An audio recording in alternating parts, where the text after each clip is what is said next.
in the heart of a frozen blizzard.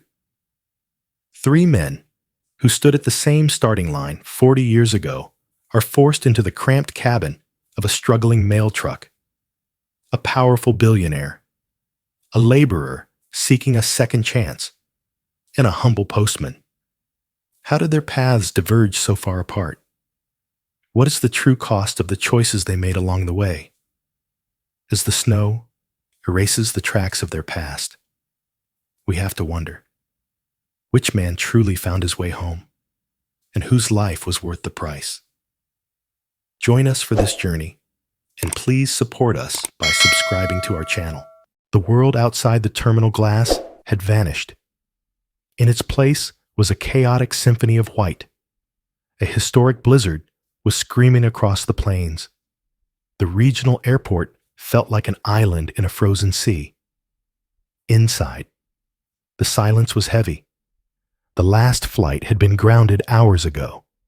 The digital boards were a sea of red text. Canceled. Canceled. No cars were moving. No buses were coming. The city was locked tight by the ice. Arthur stood by the sliding glass doors. He was a man who usually commanded the world with a single phone call. He wore a tailored cashmere coat that cost more than a small car.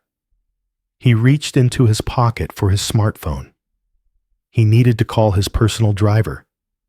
He needed to summon a luxury vehicle to save him from this inconvenience.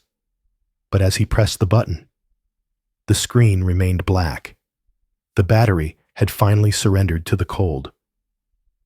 Arthur felt a sudden, sharp panic. Without that glowing screen, he was no longer a powerful businessman. He was just a man standing in a drafty hallway, cold, isolated, and completely powerless. He looked at the dark road. Suddenly, two beams of amber light pierced through the swirling snow. The sound was low and rhythmic, the chugging of a heavy diesel engine. A rugged, boxy government mail truck crawled toward the curb. It was white and blue, old, dented, but it moved with a stubborn strength that the blizzard could not break. The truck ground to a halt. The driver's side window rolled down. A blast of warm air and the smell of old paper escaped the cabin. Charlie leaned out. He was wearing a thick knitted cap and a high-visibility vest. The back of his truck was sagging under the weight of hundreds of sacks. He had spent the evening rescuing the town mail from the airport warehouse. He was determined that the people of Oakhaven would not have an empty holiday. Arthur stepped forward. He held out his leather wallet. "I will give you $500 to drive me to Oakhaven." His voice was desperate, commanding, even in the storm. He tried to buy his way out of the silence. Charlie did not look at the money. He adjusted his glasses. He looked down at the expensive leather tag on the suitcase near Arthur's feet. Arthur Sterling. Charlie's face broke into a slow, genuine smile. "Arthur, keep your wallet closed. In Oakhaven, we do not charge friends for a ride home." Arthur froze. He looked up at the driver. The lines on the man's face were familiar. The kindness in the eyes was a ghost from his youth. "Charlie, is that you?" Charlie laughed, a hearty sound that warmed the cold air. "It is me. Hop in. It is a tight fit, but it beats freezing out here." As Arthur walked around to the passenger side, a shadow moved from behind a concrete pillar. It was a man in a worn denim jacket. He had been waiting in the dark, hoping for a miracle. It was Ben. His face was rough. His hands were shoved deep into his pockets. He looked like a man who had spent a lifetime avoiding the light. Charlie opened the door for him, too. "Come on." "Ben, I saw you standing there. There is room for one more, if we all squeeze in." The three men climbed into the high cabin. It was a tight, cramped space. Arthur sat in the middle, His expensive coat was pressed against the rough fabric of Charlie's uniform. Ben sat by the door, his shoulder touching Arthur's. The engine roared. The heater hissed. The dashboard lights glowed a soft, dull orange. They were surrounded by the mail. Canvas bags filled with letters, boxes wrapped in bright paper. The hopes and secrets of an entire town were packed into the small space with them. The businessman, the laborer, and the postman. Arthur looked at his dead phone. Then he looked at the snow hitting the windshield. He was sitting in an old truck, being driven by a man he once thought was beneath him. The power had shifted. The luxury of the city was gone. The silence of the past was gone. There was only the road ahead. 3 classmates, together again, bound by the storm, and the long, noisy miles back to Oakhaven. The mail truck jolted over a deep rut in the road. The suspension groaned under the weight of the holiday cargo. Inside the cabin, the air was thick with the scent of wet wool and old parchment. Arthur shifted his weight uncomfortably. He was sitting on a heavy canvas mailbag. The rough material scratched against his expensive trousers. He was a man who spent his days in leather swivel chairs, a man who moved through the world in climate-controlled boardrooms. But here, squeezed between a postman and a laborer, his luxury felt like a heavy burden. The windshield wipers beat a steady, heavy rhythm. Thump, thump, thump. Charlie kept his eyes locked on the white road. His hands moved with a calm confidence on the steering wheel. It is a long way from New York. Is it not, Arthur? Charlie spoke without looking away from the storm. Arthur stared at the dashboard. He watched the soft glow of the amber lights.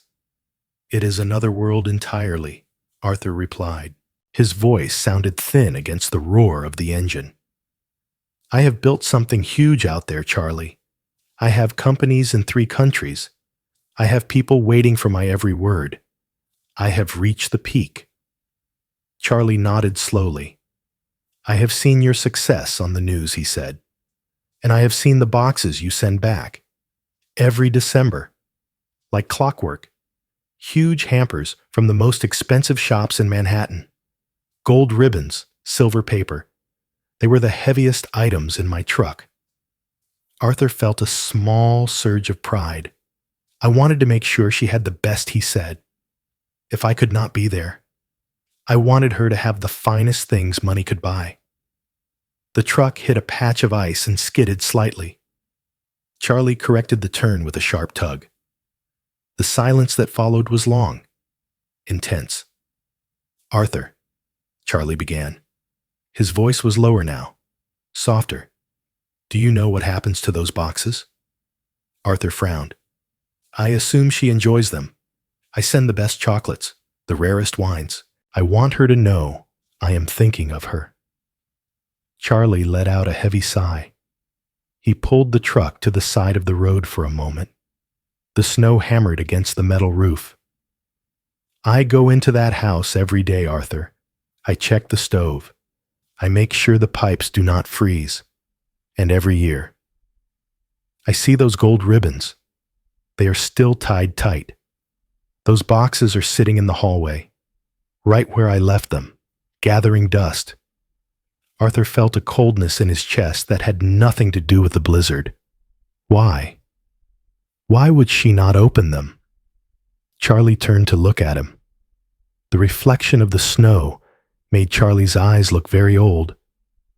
Because she did not want a package, Arthur. She did not want a wine from a country she cannot pronounce. She wanted a presence. She wanted a son who would walk through the door and complain about the cold. She wanted to hear your voice in the kitchen, not read your name on a shipping label. Arthur looked down at his hands. His fingers were clean, groomed, soft.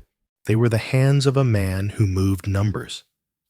not the hands of a man who held his mother. Charlie leaned back against his seat. You have spent 40 years building a business empire.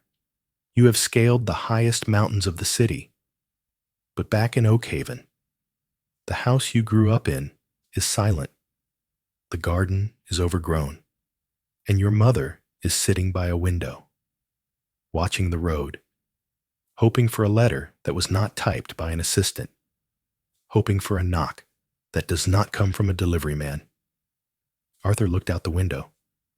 The blizzard was a white wall. In his mind, he saw his penthouse in the city. It was filled with art, filled with light, but it felt like a tomb. He had achieved the dream. He had climbed to the very top. But the air at that altitude was too thin to breathe. I thought I was taking care of her, Arthur whispered. He felt the weight of the mailbag beneath him. Thousands of messages from people to their loved ones, and he was the only one in the truck who had sent nothing but a bill. Charlie put the truck back into gear. The tires spun for a second before catching the gravel. We are almost at the river road, Charlie said. You have the money. You have the fame. But tonight, the only thing that matters is if there is still a light on in the window. Arthur did not answer. He watched the snow fall, covering the world, erasing the tracks of the life he thought he had won. The high altitude of his career was gone, and all that remained was the hollow sound of the wind. The truck labored against the rising wind.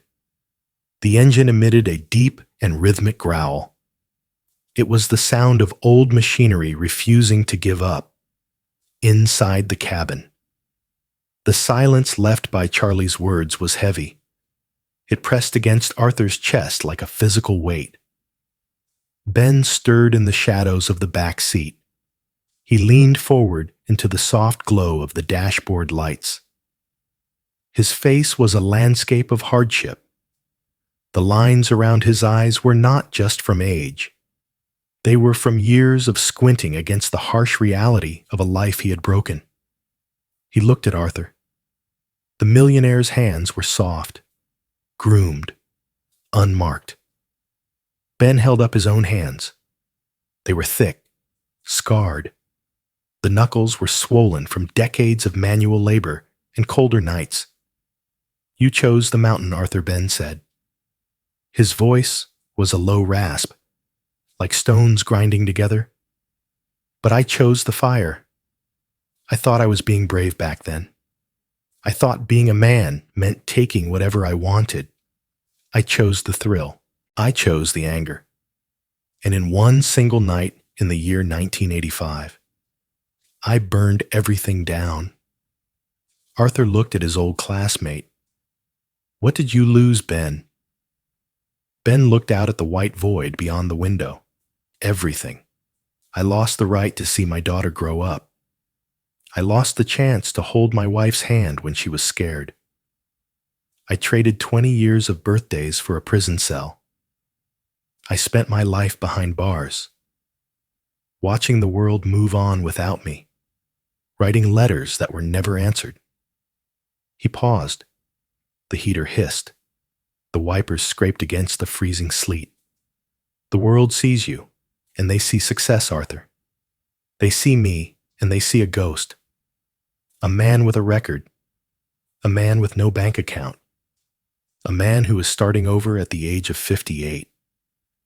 Ben reached into the pocket of his worn denim jacket.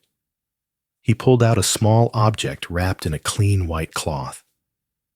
He unwrapped it with a tenderness that did not match his rough appearance. It was a doll. It was carved from a dark piece of cherry wood. The details were exquisite. The hair was fine. The little wooden dress had tiny folds. It was smooth, polished by hours of patient sanding. I do not have a cent to my name, Ben whispered. I spent my last few dollars on the bus to get to the airport. But I have this. I spent 300 nights in a workshop carving this for a granddaughter I have never met. I do not even know if they will let me through the door. But this is my soul. This is every apology I never got to say. Arthur looked from the wooden doll to his own dead smartphone. He realized the terrifying truth. He had all the money in the world, but he had nothing to offer his mother that carried the weight of his own heart. He had sent gold. Ben was bringing himself. Ben looked at the doll one last time before wrapping it back up. I am a poor man, Arthur, but for the first time in 40 years, I am not a hollow man. I am going back to try and pick up the pieces, even if the pieces are small, even if they are sharp. Charlie looked in the rearview mirror. He saw the two men, one at the top of the world and empty, one at the bottom of the world and finally filling up. Success is a strange thing, is it not? Charlie said. We spend our youth running away from the very things we spend our old age trying to find. The truck pushed through a massive snowdrift. The tires spun. The engine screamed. Then, it caught the road again. Steady, slow, heading toward the lights of the valley. Ben sat back into the darkness. He clutched the wooden doll against his chest. He was a man who had lost his life. But in the quiet of the storm, he was finally finding his way home. The truck tires crunched over a layer of fresh ice. The headlights illuminated a road that no longer existed. The world was a white void, a frozen wilderness. But Charlie did not hesitate. He steered the heavy vehicle with a calm and steady hand. He knew every curve of this road. He knew where the pavement dipped and where the old oak trees reached over the fence. He did not need the sun to find his way. He was a part of this land. Arthur looked at the man behind the wheel. He saw the simple uniform. He saw the worn leather of the mailbag. Charlie Arthur began. His voice was quiet, humble. Did you ever want to leave? Did you ever look at the planes in the sky and wish you were on one? Charlie smiled. It was a soft and patient expression. Every day, Arthur. Every single day for 40 years. I watched you leave for the university. I watched Ben run off into the world. I felt like a stone left behind in a rushing river. I thought I was the one who failed. I thought I was just the man who stayed in the valley while everyone else conquered the world. He shifted gears. The engine roared with a renewed strength. But then, the years started to pass, and I realized something. While you were chasing shadows of power, and while Ben was fleeing from the ghosts of his past, I was becoming the anchor. I was there when the letters of joy arrived. I was there when the black-edged envelopes of grief came through the door. I held the secrets of every family in Oakhaven. I knew who was sick. I knew who was lonely. I knew whose children had forgotten them. I was not just delivering paper. I was delivering life. Charlie slowed the truck as they passed a darkened farmhouse. The lights were off, but Charlie pointed toward the porch. Old Mrs. Gable lives there. She is 89. I am the only person she sees most weeks. If I do not show up, no one knows if she is warm. No one knows if she has eaten. My success is not in a bank account. It is in the fact that I am needed. Arthur looked out at the dark house. The entrepreneur had millions in his name. But if he disappeared tomorrow, his companies would simply hire a new manager. His stocks would be traded by a machine. He was replaceable. But Charlie was the only one who knew Mrs. Gable needed her medicine tonight. The storm grew more violent. The wind shook the metal frame of the truck. But Charlie did not look afraid. You see, Arthur, you see Ben. Tonight, all the money in the city cannot clear this snow. All the regret in the world cannot start a cold engine. But this old truck is moving. It is the only thing moving in the whole valley. Because I chose to stay. Because I chose to be the person people look for when the boom hits. Charlie tapped the steering wheel. True success is not how far you travel. It is how many people are glad you are still there. I have stayed in one place my whole life, but I have walked 1,000 miles in the hearts of my neighbors. I am the richest man in this truck because I have a place where I belong. I am not a guest in Oakhaven. I am the heartbeat of the town. Ben looked at Charlie with a newfound respect. You were the smart one, Charlie. You did not need to lose your soul to find your home. Charlie nodded slowly. He steered the truck toward the final bridge. The lights of the village square began to flicker through the snow. Small, glimmering, like stars fallen to the earth. We are almost there, Charlie said. The anchor has held. The mail is safe. And for the first time in a long time, the two of you are safe too. Arthur leaned back against the seat. He looked at the mailbags surrounding him. He realized that Charlie was not just carrying letters. He was carrying the weight of a community. And that weight was the most valuable thing he had ever seen. The heavy tires of the mail truck slowed to a crawl. The engine gave one final, deep shudder. Then it fell silent. The headlights cut through the darkness, illuminating the town square of Oakhaven. Everything was buried under a pristine, untouched blanket of white. The clock on the old stone tower stood frozen. The village looked like a scene trapped inside a glass globe, peaceful, still, and perfectly indifferent to the world outside. The door of the truck groaned as it opened. The cold air rushed in, sharp and clean. Arthur stepped down first. His polished shoes sank deep into the snow. He looked at the dark windows of the houses he once knew. He thought of his penthouse in the city. He thought of his empty boardroom. And then he looked at the small cottage on the hill, where a single light was burning. A mother was waiting, not for a gift, but for him. Ben stepped out next. He clutched the wooden doll against his chest. His movements were slow. He looked toward a small house near the river road. He did not know if the door would open. He did not know if 40 years of shadows could be forgiven in one night. But as he stood in the snow, he no longer looked like a man running away. He looked like a man who was ready to stand his ground. Charlie remained in the driver's seat for a moment.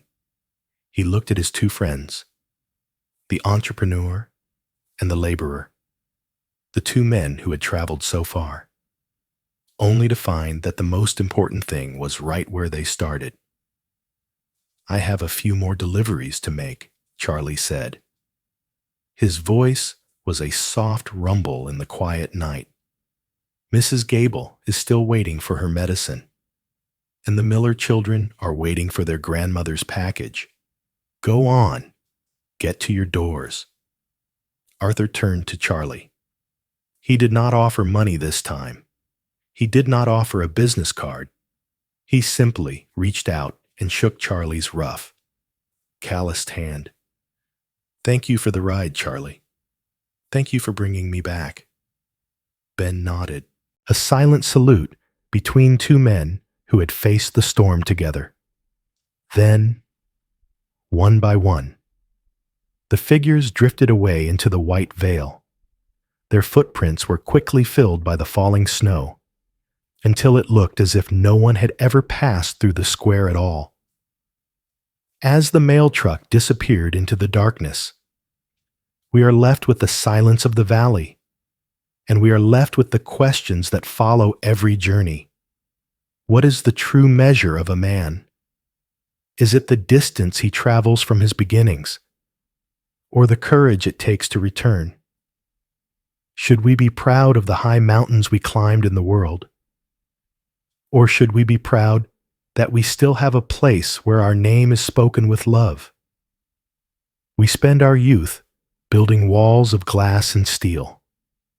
We spend our middle age trying to find the doors back through them. We chase the sun until we are blinded, only to realize that the most beautiful light is the one left burning in a kitchen window. Perhaps life is not measured by the height of one's career. It is not measured by the titles on a door or the zeros in a bank account. It is measured by the warmth of the hand we hold when we finally return home. But the road is long, and the snow covers many paths. Between the summit of success, the valley of regret, and the quiet harbor of peace. Which mile of the road are you walking on tonight? Is your hand warm? Or are you still out in the cold? The town of Oakhaven sleeps. The letters are delivered. The journey is over. But for Arthur, for Ben, and for all of us, the real story is only just beginning. In the quiet after the storm, we are reminded that the most precious things in life are never found in a bank account or a title. They are found in the people who wait for us, the hands that hold ours, and the courage to admit when we are lost. If this story moves you, tell us where you are watching from in the comments. Your city, your state, or your country.